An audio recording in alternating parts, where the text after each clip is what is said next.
Bienvenue dans ce calendrier de l'Avent version manga, jour numéro 24.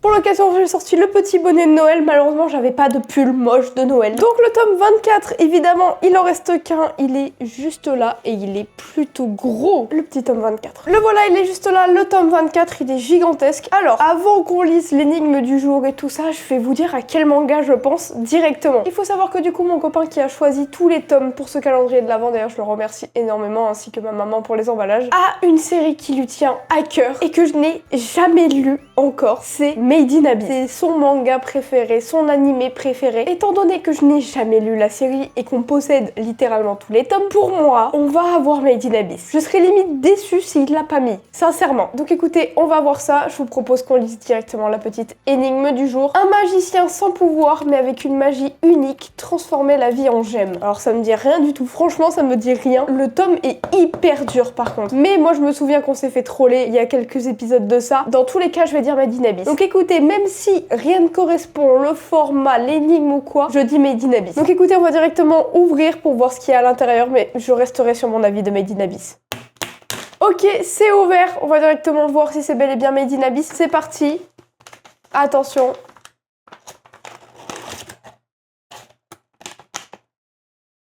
Je suis juste nulle en fait. Je suis juste nulle, mais je suis déçue. Du coup, je suis quand même un peu déçue. C'est Magica du coup. Ok. Non, en vrai, je suis pas déçue. Je suis pas déçue parce que Magica, ça reste quand même un manga que j'avais vraiment envie de découvrir. Mais je suis déçue dans le sens où je pensais vraiment qu'il allait mettre Made in Abyss. Mais ok, très cool quand même Magica. Je suis pas déçue de Magica, évidemment. C'est vraiment une série que j'avais vraiment envie de découvrir. La cover est magnifique. Du coup, il y avait pas de troll. Franchement, c'est très cool. Franchement, c'est très cool. La cover est magnifique. Du coup, c'est bel et bien un manga qui est bien dur. J'y avais pas du tout pensé. Moi, j'étais vraiment focus sur mon idée de Made in Abyss. Ok. Non, franchement, c'est très cool. L'édition est magnifique. J'adore le style de Magica au niveau des couleurs et tout. C'est très pastel, très coloré, ça change de d'habitude vraiment. C'est pas un manga qui est classique quoi, vraiment. Le style de dessin un peu brouillon comme ça correspond tellement à l'œuvre je trouve. Ouais mais non, c'est très joli. Je suis curieuse. Je connais pas du tout le synopsis, je sais pas ce qui s'y passe. Franchement, ça va être une découverte totale. Donc bah écoutez, on va directement lire ce petit tome de Magica et je vous dirai ce que j'en pense comme d'habitude à la fin de la vidéo.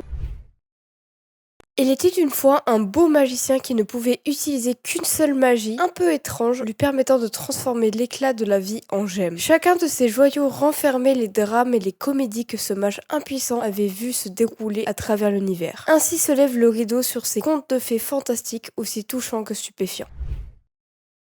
Je viens de finir la lecture du petit tome de Magica. Au début, j'avoue que j'avais du mal à comprendre un petit peu tout ce qui se passait. Et franchement, c'est pas mal. J'ai bien aimé. En fait, c'est plusieurs petites histoires qui sont toutes liées entre elles. Je vais pas en dire plus pour pas forcément spoil, mais c'est vraiment sympa. C'est très philosophique, ça va loin, c'est profond quand même. Franchement, c'est très doux, très lisse. Il se passe pas mal de choses. Et vu que c'est plein de petites histoires, c'est des choses qui sont un petit peu différentes à chaque fois. Mais toutes sont liées et ça apporte quelque chose. C'est vraiment sympa. Je suis plutôt contente d'avoir découvert ce petit tome. Le style des dessins et tout, c'est vraiment incroyable, ça ajoute un truc, une dimension incroyable à l'œuvre. Vraiment les dessins et les couleurs de l'œuvre, ça ajoute vraiment quelque chose. On sait que c'est Magica rien qu'avec les dessins. N'hésitez pas à me mettre dans les commentaires si vous avez lu Magica et ce que vous en avez pensé. C'est la fin de ce calendrier de l'Avent. Ça y est, c'est fini. Je vous souhaite à toutes et à tous de bonnes fêtes, un joyeux Noël et on se retrouve nous l'année prochaine pour de bonnes vidéos. Je vous prépare pas mal de choses, ça va être assez cool. C'était intense ce calendrier de l'Avent, mais je suis très contente de l'avoir fait et je suis vraiment contente de terminer l'année sur ce type de vidéo. C'est la fin de cette vidéo et on se retrouve l'année prochaine pour une nouvelle vidéo.